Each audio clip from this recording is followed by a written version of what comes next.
Ce soir, Donald Trump fait une trêve dans la guerre commerciale. J'ai autorisé une pause de 90 jours et un tarif réciproque considérablement réduit pendant cette période, de 10% en vigueur immédiatement. À l'annonce, Wall Street s'envole, plus de 5% en quelques minutes. Nouveau rebondissement après une journée difficile sur les marchés. Le CAC 40 à Paris a clôturé à moins 3,34%, moins 3% à Francfort. Le doute persiste sur les marchés financiers. La verticalité montre que c'est sauf qui peut. Tout le monde vend le plus vite possible. On est toujours dans cette phase d'escalade entre les États-Unis et la Chine. Cette baisse des droits de douane, un premier répit pour Nicolas Lecuq. Il est à la tête d'une entreprise d'export de fromage. 60% de ses produits vont aux États-Unis. Hello, hello. Salut les États-Unis. Quelles sont les dernières nouvelles? What's the latest on the tariffs? Tout ce qu'on pourra faire pourra vraiment aider. On est déjà reconnaissant de votre effort. Pour éviter la fuite de ses clients, il a pris une mesure d'urgence.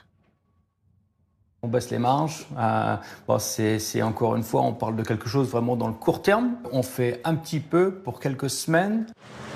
Ce soir, Donald Trump offre un répit de 90 jours, le temps d'ouvrir les négociations. Et nous retrouvons notre...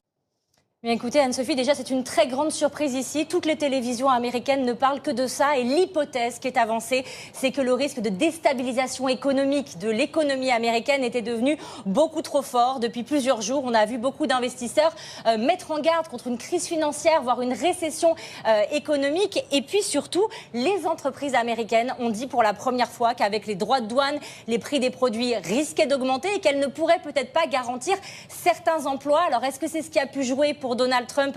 On se pose encore la question. Tous les droits de douane sont ramenés à 10%, notamment pour l'Union européenne, sauf pour la Chine qui reste à 125%.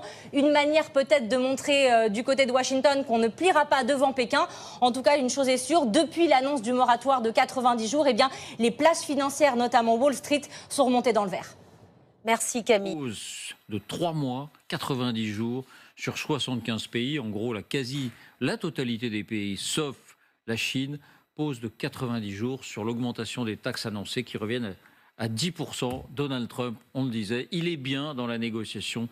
C'était bien une carte qu'il avait dans son jeu de poker vis-à-vis des autres. C'est bien un bluffeur. C'est bien un bluffeur, en tout cas un joueur, un négociateur. Et on a expliqué tout à l'heure, notamment qu'avec le Japon, la Corée du Sud et Taïwan, c'était déjà l'idée de leur imposer la construction d'un oléoduc, notamment pour livrer du GNL américain qui passerait par l'Alaska. Il y aura beaucoup de ces négociations, ça va nous occuper dans les jours qui viennent. Votre parti pris international, Abnous, alors on savait que l'Italie était le pays d'Europe où la démographie était le plus en berne. Mais là, c'est un effondrement. L'Italie va perdre un quart de sa population dans les 50 ans qui viennent. Mais oui, l'hiver démographique.